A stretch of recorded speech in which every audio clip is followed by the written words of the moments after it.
I'm Tracy Baxter with today's Record Newswatch. The trial was over before it began. Today in Sullivan County Court, 23-year-old Lars Ryder pleaded guilty to a charge of first-degree manslaughter for the killing of his live-in girlfriend and dismemberment of her body last April. His guilty plea came prior to the start of his non-jury murder trial in Monticello. The Town of Thompson man admitted to killing 31-year-old Elizabeth Mucci at the apartment they shared in the town of Thompson. Ryder said he killed her during an argument when he hit her in the throat. Prosecutors say Ryder first tried to burn her body, then dismembered and disposed body parts in various locations.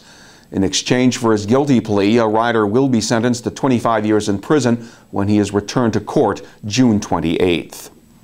In the city of Middletown, the search is on for a Newburgh man wanted for the shooting of another man last night inside a residence on North Street. Police say 18-year-old Tyrin Gale of Newburgh is wanted for shooting another 18-year-old male in the head during an argument while the pair were playing video games. The victim was shot in the forehead with a bullet lodging above his right ear. He was being treated at Westchester Medical Center. Meantime, police were looking for help from the public in their efforts to track down Gale. The funeral service was private, but that didn't stop hundreds of fans of music legend Levon Helm from lining Tinker Street in Woodstock today to witness the funeral procession and to mourn the passing of the four-time Grammy Award winner and the man with a long-standing connection to the Woodstock spirit. Levon Helm died April 19th at the age of 71 after a long battle with cancer. Those who made the trip to Woodstock spoke of Helm's talent, friendliness, and service to his community. The private service was held earlier today at Helm's Woodstock Studio Home compound. Yesterday, more than 2,000 people boarded buses that brought them to the public wake for Helm at his Plockman Lane home.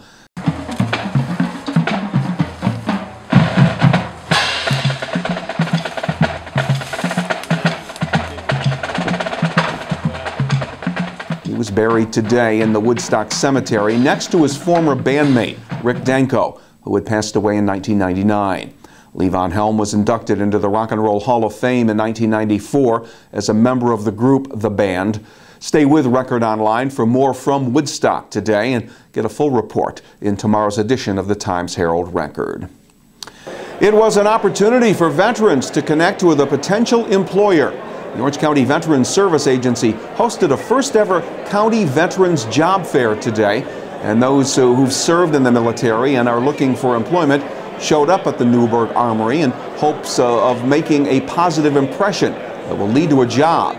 And not everyone who came are unemployed. Some were there because they're currently underemployed. It's very tough. Some of them are working below their skill level. There's a young man I met who's in the submarines in the Navy. He's looking for something that's commensurate with his background. He's not working at that level. So right now, a lot of us are taking things just to keep bread on the table and keep the house over our heads. I have a current job. I'm currently working. I'm just looking to get better opportunities, especially where my background is a little hard, to find something local here that supports my family. A little frustrating? A little bit. The economy and the market's been tough since I got out. The fair featured more than 20 employers and 6 educational institutions. Orange County's home to nearly 23,000 military veterans. Meantime, a group of protesters affiliated with the Community Voices Heard organization stood outside Newburgh City Hall Thursday to demand that city leaders support a job creation program that would target the city's poor. We're here today as concerned residents of the city of Newburgh that need jobs. Mayor Kennedy, you say that you plan to create jobs. We've come to ask what that plan is. What the demonstrators want is for the City Council to approve a $75,000 contract with the Workforce Development Institute for a jobs program. Back on Monday, the City Council put off a decision amid concerns about the program cost and questions regarding the program's success rate. City Manager Richard Herbeck said the Council would take a second look during a special meeting next Monday. In the wake of the Penn State scandal, where a longtime coach stands accused of sexually abusing young athletes, many communities are taking a fresh look at this question. How safe are our kids from sexual predators? It's a question Times-Herald Record sports reporters Justin Rodriguez and Will Montgomery are tackling in a special report. Parents are very concerned about their kids being with coaches and people who they don't really know, and other parents are kind of fine to use these sports almost as kind of a babysitting service where they just kind of drop their kids off and they're not really worried. So I think you kind of have a spectrum of parents who, some parents are very concerned and they're kind of hovering over, watching all the practices, making sure they know the coaches, making sure they're talking to the other parents, and some parents who really aren't that concerned at all.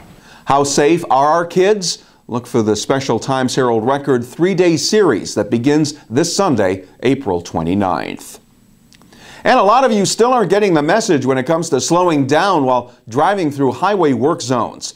That's why the State Department of Transportation observes Work Zone Safety Awareness Week each year. Officials gathered Thursday on the shoulder of Route 17 in the town of Tuxedo on Thursday to urge motorists to hit the brakes and to remember that the state's move over law has been expanded to include highway work vehicles. The move over law was expanded to include tow truck operators and authorized personnel involved in roadside assistance and highway maintenance. The law now requires, when possible, motorists must change lanes or slow down when they approach an incident where there's a vehicle parked on the shoulder with flashing amber lights in addition to the flashing red lights.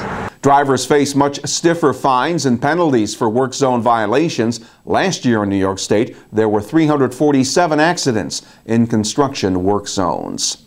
Their lives are now headed in the right direction thanks to a program that helps women considered at risk.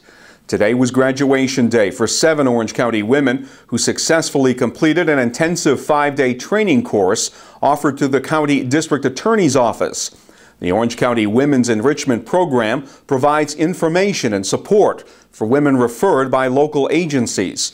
The sessions address issues of violence, health risks, and the availability of educational and vocational resources. The enrichment program has been in existence since 2004. Graduates were from the Middletown, Port Jervis area. Now, this was the first time a commencement ceremony was held in Middletown.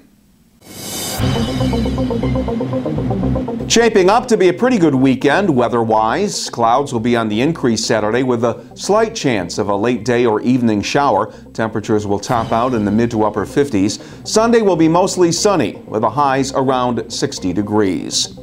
You'll find all the news, sports, and entertainment features you've come to depend on in the weekend editions of the Times-Herald Record, and when news breaks, you will find it here at Record Online. For Record Newswatch, I'm Tracy Baxter.